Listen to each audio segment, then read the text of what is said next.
UP में धमाकेदार performance के बाद, बीजेपी को जोर का झटका देने के बाद और देश में विपक्ष के दूसरे सबसे बड़े दल का तमगा हासिल करने के बाद भैया अखिलेश यादव कहां हैं? अखिलेश यादव लंदन में हैं और जल्द ही भारत लौटने वाले हैं। अखिलेश का यह दौरा व्यक्तिगत दौरा है, लेकिन जैसे ही अखिलेश देश और प्रदेश में लौटेंगे, चुनौतियों का नया अंबार उनके सामने होगा।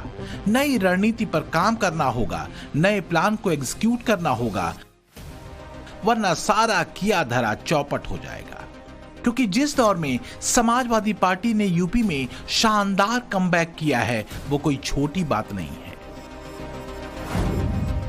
लोकसभा चुनाव में 80 में से 37 सीटों का मिलना ये तब और बड़ा हो जाता है जब सीटों के उछाल को देखते हैं, जो 32 सीटों का है। इसी तरह वोट शेयर में भी डबल से ज्यादा की बढ़ोतरी हुई। वोट शेयर 33.6% रहा। समाजवादी पार्टी का वोट स्विंग 15.48% का रहा। कहते हैं जीत जितनी बड़ी होती है, चुनौतियां उससे भी बड़ी होती है। अखिलेश यादव जब अपने लंदन टूर से वापस लौटेंगे तो चुनौतियां उनके लिए कई लेवल पर होंगी, लेकिन जो सबसे बड़ी चुनौती है वो है संतुलन बनाते हुए अपनी परफॉर्मेंस को बरकरार रखने की। क्योंकि अगर एक गलत फैसला हुआ तो सियासत की बिसात पर कसी हर चाल बिखर सकती है। तो आखिर कौन सी वो चुनौतियां हैं जिससे निपटना अखिलेश के लिए एक बड़ी मशक्कत साबित होने वाली है? तो वो है यूपी में विधानसभा में नेता प्रतिपक्ष कौन होगा। क्या चचा शिवपाल पर भरोसा अखिलेश करेंगे? करहल सीट पर अपनी जगह किसे उतारेंगे अखिलेश? और यूपी से दूर रहकर सियासी मैदान कैसे साधेंगे? खासकर तब जब यूपी में तगड़े झटके के बाद सीएम योगी फुल एक्शन में हैं और किसी भी सूरत में योगी 24 की हार का हिसाब बराबर करने को बेकरार हैं। अखिलेश की सबसे बड़ी चुनौती तो फिलहाल यही दिख रही है कि योगी के मुकाबले कौन सा चेहरा यूपी विधानसभा में खड़ा होगा। क्या अखिलेश चचा शिवपाल के हाथ में कमान देंगे या कोई और भरोसेमंद अखिलेश की पसंद होगा? वैसे भी योगी अखिलेश और चचा शिवपाल के सियासी रिश्ते पर तंज कसते रहे हैं। पीडीए का मतलब है परिवार डेवलपमेंट अथॉरिटी।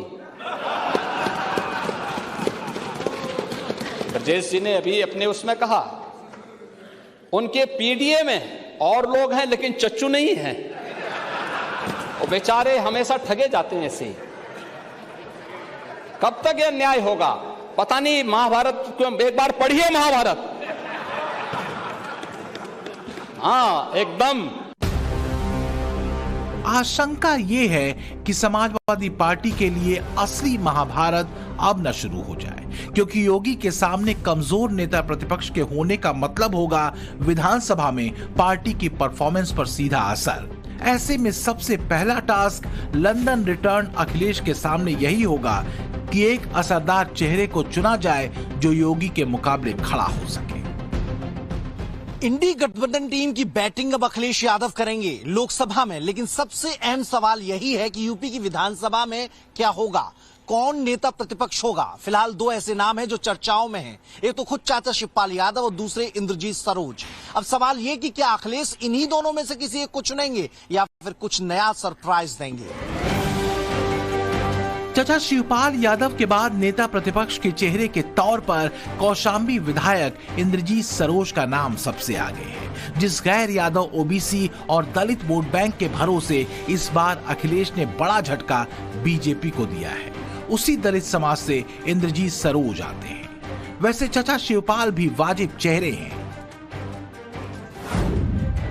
पॉजिटिव पॉइंट यह है कि शिवपाल यादव 6 बार से विधायक हैं और 2009 से 2012 के बीच नेता प्रतिपक्ष की जिम्मेदारी उठा चुके हैं। लेकिन इन्हें लेकर नेगेटिव पॉइंट यह है कि शिवपाल अच्छे वक्ता नहीं माने जाते और शिवपाल को नेता प्रतिपक्ष बनाने पर अखिलेश पर फिर से यादववाद के आरोप लग सकते हैं। आ जाएंगे आपने और माननीय मुख्यमंत्री जी आपने देखिए आपका हम सम्मान करते हैं। साथियों जल्दी शपथ दिला देना ना, जो मेरे ही साथ आ जाए। हाँ, ठीक है। इसलिए माना जा रहा है कि अखिलेश यादव नेता प्रतिपक्ष पद किसी गैर यादव नेता को सौंप सकते हैं और चचा शिवपाल को मुख्य सचेतक का पद दिया जा सकता है ताकि शिवपाल नाराज न हो जाए। हालांकि इंद्रजीत सरोज के अलावा एक और नाम है जिसकी चर्चा है, वो है गैर यादव ओबीसी जाति से आने वाले राम अचल राजभर। पीडीए वाले फार्मूले से और खासकर इस बार मिले वोटों के आधार पर देखें तो बहुत मुमकिन है कि इंद्रजीत सरोज और राम अचल राजभर पर अखिलेश दांव खेल सकते हैं। वैसे अगर देखें तो इस बार के चुनाव में दलित वोट ने समाजवादी पार्टी को बम्पर सीटें दी हैं। 2019 में एनडीए को 41% दलित वोटरों का वोट मिला था, वहीं इस बार ये सपोर्ट घटकर 35% हो गया। दूसरी तरफ राहुल और अखिलेश के गठबंधन को इस बार 46% दलितों का सपोर्ट मिला है, जबकि 2019 में कांग्रेस और समाजवादी पार्टी को यूपी में सिर्फ 28% दलितों के वोट मिले थे। हालांकि पीडीए यानी पिछड़ा दलित और अल्पसंख्यक वाले सोशल इंजीनियरिंग पर यूपी का मैदान मारने वाले अखिलेश बीजेपी पर जातिवादी होने का आरोप लगाते रहे हैं। यहां तक कि पीएम मोदी को समाजवाद सेक्युलरिज्म का दुश्मन बताते रहे। प्रधानमंत्री जी को समाजवाद से और सेक्युलरिज्म से कोई लेना देना नहीं, न केवल प्रधानमंत्री जी को बल्कि भारतीय जनता पार्टी को कोई लेना देना नहीं है। उसका उदाहरण ये है कि जब कभी भी मौका मिला उन्होंने वादों के खिलाफ काम किया है। ये पहली सरकार है जो झूठ के नाम से जानी जाएगी। लोकतंत्र में इतना झूठ बोलने वाली सरकार कोई नहीं रही होगी। डॉक्टर लोहिया जी ने जहां जातिपात जाति तोड़ों का आंदोलन चलाया, वहीं सबसे ज्यादा जहर जातियों का अगर किसी ने घोला है समाज में तो भारतीय जनता पार्टी ने। वैसे अगर देखें तो 2012 तक MY यानी मुस्लिम यादव समीकरण समाजवादी पार्टी के लिए सत्ता प्राप्ति का सिद्ध मंत्र रह चुका है। ये अलग बात है कि 2017 में बीजेपी और मोदी के हिंदुत्व और सांस्कृतिक राष्ट्रवाद के सूत्र ने समाजवादियों की जातीय घेरेबंदी को तोड़ दिया, जिसका असर 2022 में दिखा और अखिलेश दूसरी बार भी सत्ता से दूर ही रहे। लेकिन इस बार गणित बदला हुआ है और अखिलेश किसी भी सूरत में नए सिद्ध समीकरण को छोड़ने के मूड में नहीं। यही वजह है कि समाजवादियों की तरफ से अखिलेश के संसद जाने के बाद नेता प्रतिपक्ष के तौर पर इंद्रजीत सरोज का चेहरा ज्यादा असरदार दिख रहा है। इंद्रजीत सरोज दलित समुदाय के पासी जाति से आते हैं, दलित समाज के नेता हैं। इस बार 5 सांसद पासी समाज से चुने गए हैं। सरोज अभी सदन में उपनेता पद पर हैं और 24 के चुनाव में पासी समाज का बम्पर वोट समाजवादी पार्टी को मिला है। ऐसे में इंद्रजीत सरोज के नेता प्रतिपक्ष बनने के लिए चांस बहुत ज्यादा दिख रहे हैं और अखिलेश के पीडीए फॉर्मूले पर ये फिट बैठते हैं। अगर देखें तो यूपी में 2024 की लड़ाई अखिलेश बहुत टैक्टिकली हिंदुत्व बनाम जाति पर ले आने में कामयाब रहे हैं। लेकिन अब सवाल यह है कि अगर अखिलेश संसद में होंगे तो यूपी की जमीन पर सेट हुआ पीडीए सूत्र कमजोर तो नहीं पड़ जाएगा। पीडीए के सूत्र से विकास और हिंदुत्व की धार को अखिलेश कुंद करने में कामयाब होते दिखे तो, लेकिन ये कितना लंबा और सस्टेनेबल है, ये बड़ा सवाल है। क्योंकि न योगी चुप बैठने वाले हैं, न मोदी और न ही यूपी के परिणामों का विश्लेषण कर रहा संघ। अखिलेश का संसद में जाना एक तरह से योगी और बीजेपी के लिए एक अवसर के तौर पर देखा जा सकता है, खास तौर पर समाजवादी पार्टी की तरफ शिफ्ट हुए वोटर्स को अपने पाले में खींचने के अवसर को लेकर। एक और बड़ी चुनौती अखिलेश के लिए है और वो है करहल सीट। वहां से अखिलेश किसे उतारेंगे? अखिलेश के लिए एक चुनौती करहल विधानसभा सीट पर होने वाले उपचुनाव में नए और भरोसेमंद प्रत्याशी का नाम तय करना भी है। अखिलेश की ये सीट है और सूत्र ये बता रहे हैं कि इस सीट पर मुलायम परिवार के ही किसी चेहरे को मैदान में उतारा जा सकता है। तो क्या अखिलेश तेज प्रताप यादव को करहल सीट पर उतारेंगे? लोकसभा चुनाव में तेज प्रताप को कन्नौज से उम्मीदवार बनाया गया था। हालांकि बाद में अखिलेश को कन्नौज से मैदान में उतारा गया। लेकिन करहल सीट पर समाजवादी पार्टी के लिए खतरे की घंटी भी इसी लोकसभा चुनाव में बजी है। करहल सीट मैनपुरी लोकसभा में आती है, जहां इस बार डिंपल यादव चुनाव जीती हैं। इस बार करहल सीट पर डिंपल को 55,000 वोटों की बढ़त चुनाव में मिली। जबकि अगर बीते विधानसभा चुनाव के नतीजों पर नजर डालें तो अखिलेश यादव ने करहल सीट पर करीब 67,000 वोटों के अंतर से जीत दर्ज की थी। फिलहाल लंदन से लौट रहे अखिलेश की पहली प्राथमिकता है बागियों से बदला, जिसका ऐलान अखिलेश यादव ने लोकसभा चुनावों में यूपी में मिली बम्पर जीत के बाद ही कर दिया था। कार्रवाई निश्चित होगी, क्योंकि पार्टी के जितने भी हमारे साथी हैं उनका मानना है कि ऐसे लोगों को दूर कर दीजिए। तो क्या लंदन से लौटने के फौरन बाद अखिलेश अपने पहले मिशन पर लग जाएंगे? लंदन से लौटने के बाद अखिलेश यादव यूपी विधानसभा स्पीकर सतीश महाना से मिल सकते हैं, अपने बागी विधायकों के खिलाफ दल बदल कानून का सबूत दे सकते हैं और बागी विधायकों के खिलाफ याचिका दाखिल कर सकते हैं। साथ ही कार्रवाई के बाद 7 सीट पर उपचुनाव कराने की अपील भी कर सकते हैं। जो 7 विधायक अखिलेश के निशाने पर हैं, इनमें से एक हैं मनोज पांडे, जो एसपी के टिकट पर ऊंचा हार से जीते थे 2022 में और विधानसभा में समाजवादी पार्टी के मुख्य सचेतक हुआ करते थे। दूसरे हैं राकेश पांडे, जो जलालपुर से समाजवादी पार्टी के विधायक हैं। तीसरे हैं अभय सिंह, जो गोसाईगंज से साइकिल छाप पार्टी के विधायक हैं। चौथे हैं राकेश प्रताप सिंह, जो गौरीगंज से विधायक हैं। पांचवें हैं विनोद चतुर्वेदी, जो कालपी से समाजवादी विधायक हैं। छठी हैं पूजा पाल, जो 2022 में समाजवादी पार्टी के टिकट पर चाइल्ड से जीती थी। और सातवें हैं आशुतोष मौर्य, जिन्हें अखिलेश ने 2022 में बिसौली से चुनावी मैदान में उतारा था और जीते भी थे। लेकिन क्या अखिलेश के लिए चुनौतियों से पार पाना इतना आसान होगा? क्या बीते 10 वर्षों में मिली इतनी बड़ी हार के बाद बीजेपी चुप बैठेगी? और क्या 24 के संग्राम में मिले झटके के बाद योगी अखिलेश को और मजबूत होने का मौका देंगे? Bureau report, times now, Navbharat. और नीट की परीक्षा में गड़बड़ी को लेकर जांच का एक सिरा बिहार में है तो दूसरा सिरा गुजरात में। इन्हीं 2 राज्यों में नीट परीक्षा की गड़बड़ियों से जुड़े अलग अलग मामलों में गिरफ्तारियां हुई हैं, लेकिन नीट परीक्षा में हुई गड़बड़ी के बिहार चैप्टर से सामने आए सूत्र का एक सिरा यूपी से भी जुड़ रहा है। यूपी में योगी आदित्यनाथ की पुलिस यूपी के उस कनेक्शन के खिलाफ पहले से ही एक दूसरे मामले में एक्शन कर रही है।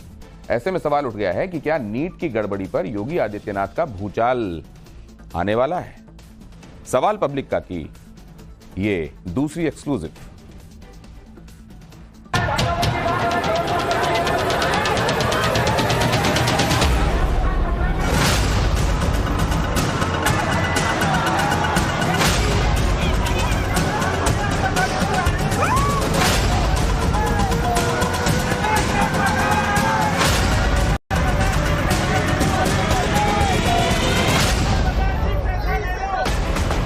मेडिकल प्रवेश परीक्षा यानी नीट का एग्जाम देने वाले 24 लाख छात्रों का विश्वास डिगा जरूर है।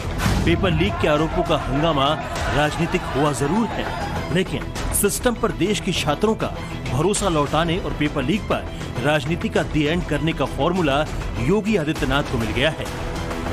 आप सोच रहे होंगे कि नीट के हंगामे का कनेक्शन बिहार से लेकर गुजरात में है, तो फिर यूपी के मुख्यमंत्री योगी आदित्यनाथ को नीट पर सब दुरुस्त करने की चाबी कहां से मिल गई? इसका जवाब यह है कि नीट का पेपर लीक कराने में अब एक ऐसे शख्स का नाम सामने आया है जो पहले से ही योगी आदित्यनाथ की पुलिस के शिकंजे में है। नाम रवि अत्री। यूपी पुलिस की कांस्टेबल भर्ती परीक्षा में पहले से गिरफ्तार इस शख्स के खिलाफ शुक्रवार को यूपी पुलिस की एसटीएफ ने 900 पन्नों की चार्जशीट दाखिल कर दी है। और इसी रवि अत्री के करीबियों संजीव मुखिया और अतुल वत्स का कनेक्शन नीट पेपर लीक से सीधे जुड़ा रहा है। नीट पेपर लीक की पड़ताल कर रही पटना पुलिस की आर्थिक अपराध इकाई यानी ईओयू शुक्रवार को संजीव नालंदा वाले घर पर पहुंची।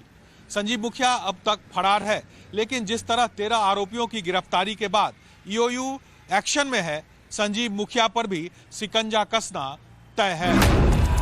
बिहार के नालंदा के रहने वाले संजीव मुखिया की धरपकड़ की कोशिशों में जुटी बिहार पुलिस के सूत्रों के मुताबिक नीट का पेपर नालंदा पटना बॉर्डर से लीक हुआ। पड़ताल में सामने आया है कि नीट का पेपर परीक्षा से ठीक एक दिन पहले यानी 4 मई को सॉल्वर गैंग के हाथ लग गया था। इसके बाद रांची के एक बड़े मेडिकल कॉलेज के करीब 10 स्टूडेंट्स ने प्रश्न पत्र को हल किया और फिर हल प्रश्न पत्र को पेपर लीक करने वाले लोगों ने पटना में व्हाट्सएप के जरिए गिरफ्तार आरोपियों अमित आनंद और नीतीश कुमार तक पहुंचाया। अमित आनंद और नीतीश कुमार के जरिए नीट का लीक पेपर अनुराग यादव और आयुष राज समेत अन्य गिरफ्तार परीक्षार्थियों तक पहुंचा। आयुष राज और उसके पिता अखिलेश ने बिहार पुलिस के सामने कबूलनामे में कहा है कि लालू यादव और तेजस्वी यादव के करीबी माने जा रहे सिकंदर यादवेंदु ने अमित आनंद और नीतीश कुमार से हासिल लीक पेपर के आंसर उसे रटवाए थे। नीट परीक्षा पेपर लीक मामले में 2 और लोगों का कन्फेशन निकल के सामने आया है, जिसमें एक अखिलेश कुमार जिसकी उम्र बताई जा रही है कि 43 साल है और उनका बेटा आयुष राज, इन दोनों का कन्फेशन निकल के सामने आया है, जिसमें अखिलेश कुमार ने कबूला है कि उसकी मुलाकात जो है वो हुई थी यदुवेंदु से और उसके बाद, जिसको सिकंदर भी लोग कहते हैं, और उसके बाद 40 लाख रुपए में डील हुई थी। उसके बाद अखिलेश ने अपने बेटे को फोन किया था, आयुष को, जो कोटा में पढ़ाई करता था, कि तुम आ जाओ, नीट का जो क्वेश्चन पेपर है वो सेट हो चुका है और तुम्हें यहाँ पर पास करवाएंगे। जो आयुष है वो पटना पहुंचता है और 4 तारीख को जो सिकंदर है उससे उसकी मुलाकात कराई जाती है और सिकंदर फिर नीतीश और जो आनंद है उससे इन बच्चों की मुलाकात कराता है, जहां पर क्वेश्चन पेपर दिए जाते हैं, रटवाया जाता है। 5 तारीख को जब परीक्षा होती है नीट की, तो डीएवी जो राजवंशी नगर है, देखिए यहीं पे आयुष आता है और यहीं पे अपना जो परीक्षा है नीट का वो देता है और उसके बाद पुलिस उसे गिरफ्तार कर लेती है। नीट पेपर लीक केस में गिरफ्तार चारों परीक्षार्थियों अनुराग यादव, आयुष राज, अभिषेक कुमार और शिवनंदन तक लीक पेपर भले ही अनुराग के फूफा सिकंदर यादवेंदु के माध्यम से गिरफ्तार आरोपियों अमित आनंद और नीतीश कुमार ने भेजा हो, लेकिन लीक पेपर के सूत्रधार हैं फरार चल रहे संजीव मुखिया और अतुल वत्स। संजीव मुखिया अंतर्राज्यीय सॉल्वर गैंग के सदस्य अतुल वत्स की मास्टर चाबी वो रवि अत्री ही है, जिसके खिलाफ योगी सरकार की पुलिस एक्शन लेना शुरू कर चुकी है। यूपी पुलिस कांस्टेबल भर्ती परीक्षा का पेपर लीक होने के बाद 10 अप्रैल को यूपी एसटीएफ ने रवि अत्री को पकड़ा था। इस मामले में रवि अत्री समेत आरोपी बनाए 18 लोगों के खिलाफ 900 पन्नों की चार्जशीट दाखिल हुई है। चार्जशीट में राजीव नयन मिश्रा नाम के आरोपी के अलावा दिल्ली पुलिस के सिपाही विक्रम पहल का नाम शामिल है। आरोपों के मुताबिक रवि अत्री बहुत लंबे वक्त से पेपर लीक के धंधे में शामिल है।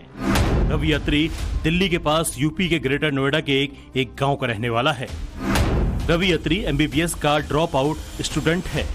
2007 में वो मेडिकल परीक्षा की तैयारी के लिए राजस्थान के कोटा गया था और वहां पेपर लीक माफिया से उसके तार जुड़ गए और ये तार ऐसे जुड़े कि उसकी खुद की मेडिकल की पढ़ाई उसे बीच में छोड़नी पड़ी। अब की बार की यूपी पुलिस कांस्टेबल परीक्षा में पेपर लीक कराने के आरोप से पहले भी एसबीआई क्लर्क परीक्षा और नीट पीजी परीक्षा में पेपर लीक में उसका नाम सामने आ चुका है। लंबे समय से चल रहे रवि अत्री के खेल से पर्दा पूरी तरह अब की बार उठा है। यूपी कांस्टेबल भर्ती परीक्षा में पेपर लीक होने के कुछ ही दिनों में यूपी एसटीएफ ने ताबड़तोड़ एक्शन किए और अब रवि अत्री की गिरफ्तारी के 2.5 महीनों के भीतर यूपी एसटीएफ ने चार्जशीट दाखिल कर अपनी सख्ती का अल्टीमेटम दे दिया है। ऐसे में सवाल उठता है कि अगर नीट पेपर लीक के बिहार चैप्टर का तार रवि अत्री गैंग से जुड़ रहा है तो क्या नीट पर देश के छात्रों को इंसाफ योगी आदित्यनाथ ही दे सकेंगे? योगी आदित्यनाथ ने माफिया को मिट्टी में मिला देने की सौगंध जब यूपी विधानसभा में दी थी, तब माफिया अतीक अहमद का क्या हश्र हुआ ये सभी जानते हैं। अतीक का साम्राज्य योगी सरकार का बुलडोजर ढहा चुका है। योगी आदित्यनाथ की पुलिस के इकबाल को जब गैंगस्टर विकास दुबे ने चुनौती दी थी तो उसके बाद विकास दुबे किस तरह मिट्टी में मिला ये भी सब जानते हैं।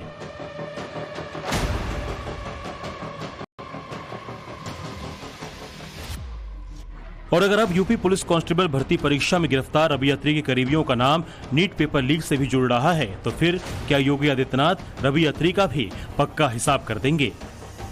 सनद रहे रवि अत्री के खिलाफ कस रहे योगी आदित्यनाथ सरकार के शिकंजे के बीच पेपर लीक रोकने की नई गाइडलाइंस भी यूपी में जारी कर दी गई है। यूपी की नई नीति के तहत परीक्षा केंद्र बस स्टैंड और रेलवे स्टेशन के 10 किलोमीटर के दायरे में रखा जाएगा। प्रिंटिंग प्रेस के चयन में पूरी तरह गोपनीयता बरती जाएगी। एक भर्ती परीक्षा कराने के लिए 4 एजेंसियों की अलग अलग जिम्मेदारी होगी। परीक्षार्थियों को अपने गृह मंडल के बाहर परीक्षा देने जाना होगा। परीक्षा केंद्रों की भी पात्रता तय की गई है।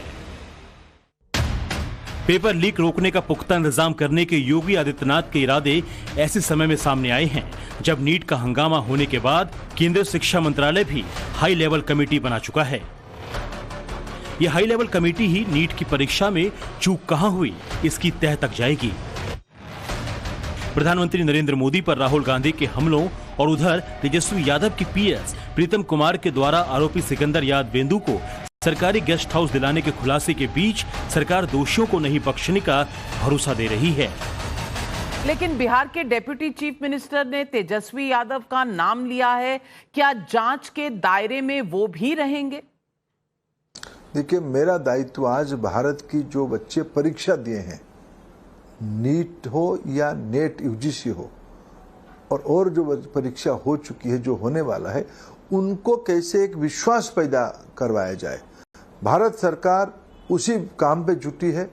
हमारी प्राथमिकता, भारत सरकार की प्राथमिकता बच्चों की मन की स्थिति को संभाले। हम उनको आश्वस्त करते हैं, भरोसा रखिए, हम सब उसको संभालेंगे। जो गड़बड़ी हुई है, जो उसके लिए जिम्मेदार है, उसको हम उसके ऊपर कार्रवाई करेंगे। इस बीच नीट के पूरे मामले में प्रीतम कुमार को लेकर सवालों का सामना कर रहे तेजस्वी यादव ने पूरे मामले में अपना पक्ष रखा है। पीए हो, पीएस हो, कोई हो, बुला करके पूछताछ कर ले, कोई अगर बात है तो। लेकिन जो उप मुख्यमंत्री लोग जो सवाल उठा रहे हैं, ईओयू तो आज तक कहा नहीं है इस बात को लेकर के। इनको तो रिपोर्ट करता है नहीं। ये तो बिना ज्ञान है, इन लोगों को ज्ञान नहीं है। जब मई में जब अरेस्टिंग हुआ था, तब से हम लोग आवाज उठा रहे हैं भाई कि कार्रवाई करनी चाहिए। जिस इंजीनियर की बात कर रहे हैं, 21 में यही लोग अर्बन डेवलपमेंट में लाए थे जल संसाधन से। थोड़ा ज्ञान प्राप्त कर लेना चाहिए इन लोगों को। ये लोग जो किंगपिंग जो है पेपर लीक के, उन लोगों से इश्यू को डाइवर्ट करना चाहते हैं। इस बीच आरोपी अमित आनंद के साथ उप मुख्यमंत्री सम्राट चौधरी की तस्वीर को आरजेडी ने मुद्दा बनाने की कोशिश की है, लेकिन इस तस्वीर पर सम्राट चौधरी की दलील है कि सार्वजनिक तौर पर कोई भी किसी से मिल सकता है, लेकिन कार्रवाई सब पर होगी। आरजेडी के द्वारा एक ट्वीट किया गया है जिसमें आप जो मुख्य आरोपी हैं अमित आनंद, उसके साथ आपके फोटो शेयर किया गया है। सर देखिए, एक चीज समझिए, पॉलिटिकल तौर पर कोई मिला हो तो मिल सकता है, लेकिन एकदम स्पष्ट रहिए, मैं व्यक्तिगत संबंध किसी से नहीं हो सकता है। ये पूरी तरह जिस पर भी है, जिन लोगों ने भी गलत किया है, उस पर पूर्ण रूप से कार्रवाई करनी है। बिहार सरकार के डिप्टी सीएम को कार्रवाई का ये भरोसा इसलिए दिलाना पड़ रहा है क्योंकि नीट मामले पर सरकार पर हमलावर विपक्ष को पटना पुलिस के एक्शन से कुछ सवालों के जवाब देने पड़ रहे हैं। पटना पुलिस के पास आरोपियों का कबूलनामा है जिसमें लीक पेपर के बदले 40 लाख रुपयों तक के डिमांड का दावा है। Bureau report, times now Navbharat. आपके मोबाइल पर भी कभी ना कभी फ्रॉड ओटीपी वाले मैसेजेस आए होंगे।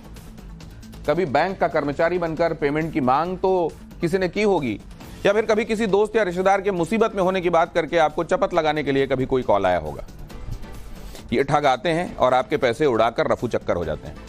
इनका ना तो नाम पता चलता है, ना पहचान उजागर होती है, पर आज पहली बार हम आपको इनके चेहरे दिखा रहे हैं। ऑनलाइन ठगी का बिजनेस कैसे मल्टी लेवल पर काम करता है, कैसे ये जालसाज अपने विक्टिम को पहले आइडेंटिफाई करते हैं, उसको शिकार को ढूंढते हैं, पैसे ऐंठने की पूरी प्लानिंग बनाई जाती है और फिर इससे पहले कि शिकार सतर्क हो वो लुट चुका होता है। इन चेहरों को देखिए, सावधान रहिए, ये स्टोरी देखिए।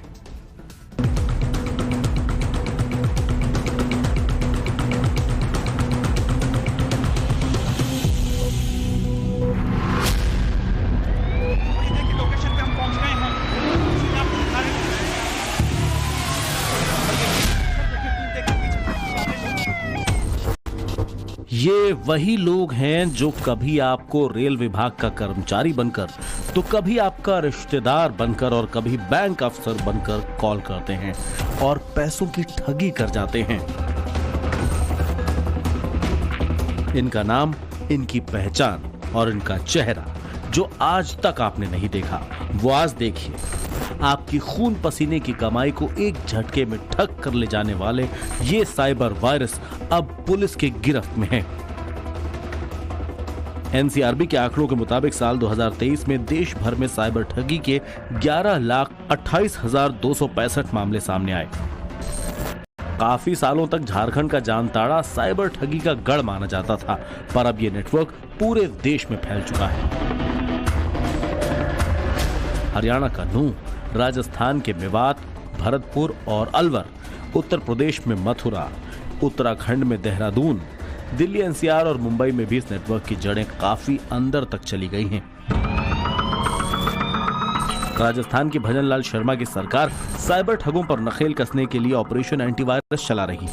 इस स्पेशल ऑपरेशन के तहत हो रही कार्रवाई में पुलिस की टीम बड़े पैमाने पर सफलता भी पा रही है और साइबर ठगों को एक के बाद एक दबोचा जा रहा है। राजस्थान के मेवात रीजन में सरकार के आदेश के बाद पुलिस का ये खास अभियान चलाया जा रहा है।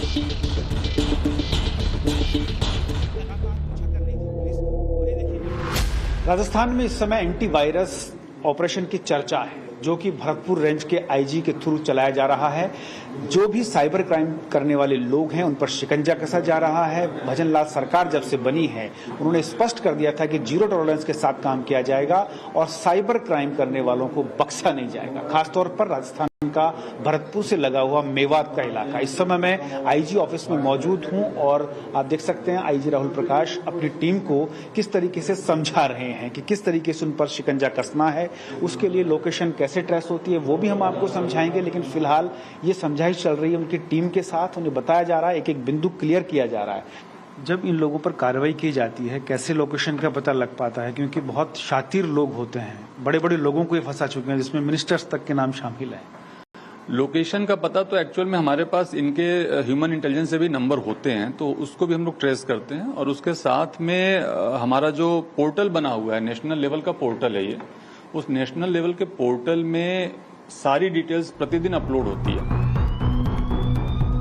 अब तक की जांच में सामने आया कि मेवात रीजन में साइबर क्राइम के 150 केस दर्ज हो गए हैं, जिसके बाद पुलिस ने साइबर क्राइम के मामलों पर सख्त एक्शन लिया। पुलिस की पड़ताल में इंटरनेशनल साइबर रैकेट का भी पर्दाफाश हुआ। यहाँ के ठग मेवात में बैठकर विदेशों के लोगों को भी नहीं छोड़ रहे, उन्हें भी लाखों करोड़ों की चपत लगा रहे हैं। ऑपरेशन एंटीवायरस के तहत पुलिस अब तक 400 से ज्यादा साइबर ठगों को पकड़ चुकी है। जब से हम लोगों ने 1 मार्च से ऑपरेशन शुरू किया तब से लगभग डेली रेड्स चल रही हैं, कहीं ना कहीं 2-2, 3-3 गांव में हम करते हैं। और अभी तक हम लोगों ने पिछले 3.5 महीने में 400 के लगभग साइबर और सेक्सटॉर्शन क्रिमिनल्स को पकड़ा है। 100 से ज्यादा खुद प्रोएक्टिवली पुलिस ने मुकदमा दर्ज किया है। बड़ी भारी मात्रा में इनसे कैश जब्त किया है, एटीएम कार्ड्स जब्त किए हैं, एटीएम मशीन जब्त किए हैं, मिनी एटीएम्स जब्त किए हैं, इनकी जो ठगी के पैसों से खरीदी गई गाड़ियां थी उनको जब्त किया है, इनकी जो अचल संपत्ति थी उसको भी हमने ध्वस्त किया। ये ठगी का नेटवर्क किसी मल्टीनेशनल कंपनी की तरह काम करता है, जिसमें हर ठग का अलग डिपार्टमेंट, अलग रोल और अलग काम होता है। एक साथ अलग अलग ठग गैंग देश के अलग अलग शहरों में एक्टिव होते हैं। हर ठग के अंदर कई टीमें होती हैं। टीम को गैंग मेंबर्स के एक्सपर्टीज के हिसाब से तैयार किया जाता है। हर टीम में एक लीडर या सरगना अपॉइंट किया जाता है। हर गिरोह की अलग अलग जिम्मेदारी होती है। फर्जीवाड़े में किसे फंसाना है से लेकर फर्जीवाड़े को कैसे अंजाम दिया जाए, हर काम अलग अलग टीम के जिम्मे रहता है। जैसे किस शख्स को चूना लगाना है, उसे कैसे फंसाया जाए, शख्स से संपर्क कैसे साधा जाए, बातचीत पुरुष करेगा या फिर कोई महिला, शख्स को अप्रोच करने के लिए उससे किस मुद्दे पर बात करनी है ये तक डिसाइड होता है। जैसे प्राइवेट नौकरी, सरकारी नौकरी, क्रेडिट कार्ड, शॉपिंग, अकाउंट और डॉक्यूमेंट की जानकारी वगैरह वगैरह। ठगी में अपने विक्टिम को फंसाने के लिए ये जालसाज अलग अलग तरीके अपनाते हैं, जैसे फेक प्रोफाइल के जरिए honey trap, sextortion, profile interest के हिसाब से शिकार ढूंढना, organised call centre system. International fraud और पहली पेमेंट के बाद रीपेमेंट टास्क। देखिए लोकेशन पे हम पहुंच गए हैं, तस्वीरें आपको दिखा रहे हैं, लोकेशन पर आ गई है। इस मेगा एक्शन से पर्दाफाश करने के समय टाइम्स नाउ और भारत की टीम भी ग्राउंड जीरो पर ही मौजूद थी। हमारे रिपोर्टर भंवर पुष्पेंद्र ने लाइव डेमो में दिखाया कि साइबर ठग आखिरकार ठगी करते कैसे हैं। तो ये देखिए कॉल किया और कैसे बात कर रहे हैं। जी हाँ, मैं रेलवे से बात कर रहा हूँ। जी हाँ, जॉब मिल जाएगा आपको। इसमें आपका 10वीं का 12वीं का मार्कशीट चाहिए, आधार कार्ड चाहिए, एक आपका फ़ोटो चाहिए। इसमें आपका ज्वाइनिंग फीस जमा होगा 3150 रुपये। जी आपको करना होगा तभी आपका ज्वाइनिंग हो पाएगा। जी मैं आपको फ़ोन पे गूगल पे नंबर सेंड कर दूंगा, आप वो जमा कर दोगे, मैं आपका ज्वाइनिंग लेटर बना दूंगा। ठीक है, आप जमा कर देना, मैं आपको QR कोड सेंड कर रहा हूँ, आप जमा करके मुझे कॉल करना। अच्छा, जमा कराने के बाद फिर क्या करते हो? फिर जमा कराने के बाद दोबारा से कॉल किया जाता है कि आपके ज्वाइनिंग लेटर में कोई कमी आ रहा है, इसमें इशू आ रहा है, आपको और से 5000 रुपये जमा करना पड़ेंगे, 5100 रुपये। तो आदमी झांसे में आ जाता है। हाँ, नहीं उसमें से कुछ तो कर देते हैं, हम कर रहे हैं, कुछ बोलते नहीं, हमें नहीं करना, हमारे पास नहीं है। अच्छा, एक दिन में कितने कर लेते हो ऐसे? एक दिन में एक आ जाता है, 2 भी आ जाते हैं, नहीं भी आता है। गांव में कितने लोग कर रहे हैं काम? सर काम तो लगभग 90% 90% ये काम कर रहे हैं। तो जब वहाँ जाती है पुलिस तो आप लोग तो वहाँ मना कर देते हो, हम नहीं कर रहे? देखो, मैं इस काम में जैसी मशीन चलाता हूँ, वो मेरे माँ बाबू वो बाहर गए हैं हज करने के लिए, तो उनकी वजह से मैं रुक गया था। तो उन्होंने वहाँ से फ़ोन करके बोला था तो गलत लाइन मत पड़ जाना। तो सर बदकिस्मती थी, वो गलत लाइन पड़ गई। साइबर ठगों को पकड़ने के लिए राजस्थान पुलिस अलग अलग जगह दबिश दे रही है। पुलिस जब साइबर अपराधियों पर एक्शन के लिए उनके इलाके में पहुंची तो हमारे रिपोर्टर भी उनके साथ थे और पूरी कार्रवाई को उन्होंने लाइव अपने कैमरे में कैद कर लिया। और ये देखिए लोकेशन पे हम पहुंच गए हैं, तस्वीरें आपको दिखा रहे हैं, लोकेशन पर आ गई है पुलिस। और देखिए पीछे की तरफ से भी दबिश दी गई है, उधर देखिए टीम, देखिए पीछे की तरफ भी जा रहे हैं लोग, और ये आगे से भी अंदर घुस गई है टीम। यहाँ देखिए ये तस्वीर हम आपको दिखाने की कोशिश करते हैं, ये पीछे से ये देखिए यहाँ ये टीम पहुंच गई है, सादा वर्दी में टीम पहुंची है और यहाँ दबिश दी गई है। तस्वीरें हम आपको दिखा रहे हैं और ये देखिए यहाँ दबिश दे दी गई है। लोकेशन यहाँ की मिल रही थी, लगातार पीछा कर रही थी पुलिस। और ये देखिए यहाँ ये एक व्यक्ति को दबोच लिया गया है। ये तस्वीरें ये देखिए ये पकड़ लिया गया है और ये मोबाइल के साथ और भी अंदर ये देखिए टीम पहुंच चुकी है और अंदर की तस्वीर आपको दिखाने की कोशिश करते हैं। ये देखिए यहाँ ये देखिए यहाँ ये एक व्यक्ति को और ले लिया गया है हिरासत में, 2 लोगों को पकड़ा गया। ये तस्वीरें आपको दिखा रहे हैं और देखिए दोनों तरफ से टीम ने दबिश दी है और ये 2 लोग फिलहाल पुलिस की पकड़ में हैं।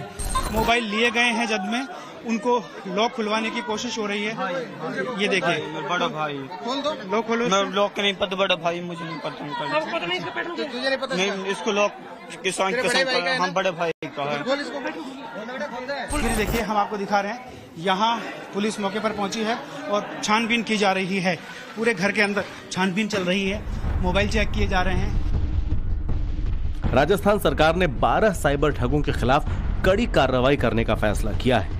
सरकार ने यह फैसला लिया है कि जिन 12 साइबर ठगों की पहचान की गई है उनके खिलाफ बुलडोजर एक्शन लिया जाएगा, जिसके तहत इन ठगों ने लोगों के जो पैसे लूटकर अपना आलीशान घर बनवाया अब उसे मिट्टी में मिला दिया जाए।